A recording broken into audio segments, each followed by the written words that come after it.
আজ বুধবার দুপুরে গাজার পশ্চিম তীরের রামাল্লা শহরের প্রাণকেন্দ্রে ইসরায়েলি সেনারা দিনের বেলা এক অভিযান চালিয়েছে। অ্যাসোসিয়েটেড প্রেস জানিয়েছে, ইসরায়েলি সামরিক বাহিনী অভিযানের বিষয়টি স্বীকার করেছে, তবে কেন এই অভিযান চালানো হয়েছে সে ব্যাপারে কোনো তথ্য দেয়নি।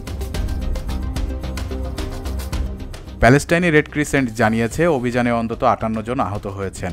আহতদের মধ্যে কেউ কেউ তাজা গুলিতে এবং কেউ রাবার বুলেটে আহত হয়েছেন। এ সময় কিছু স্থানীয় যুবক ইসরায়েলি সাঁজোয়া যানগুলোর দিকে পাথর ছুঁড়ে মারার চেষ্টা করেছে। গাজায় চলমান যুদ্ধ পশ্চিম তীরে সহিংসতার নতুন ঢেউ সৃষ্টি করেছে। ইসরায়েলি বাহিনী প্রায় প্রতিদিনই ব্যাপক আকারে অভিযান চালাচ্ছে, যেগুলোতে শত শত প্যালেস্টাইনি নিহত হচ্ছে এবং হাজার হাজার মানুষ গৃহহীন হয়ে পড়ছে।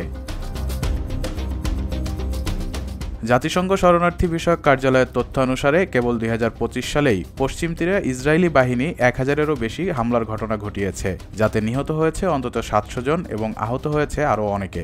দিনের বেলায় রামাল্লা শহরের কেন্দ্রে এই ধরনের অভিযানকে বিশেষজ্ঞরা অস্বাভাবিক বলে উল্লেখ করেছেন।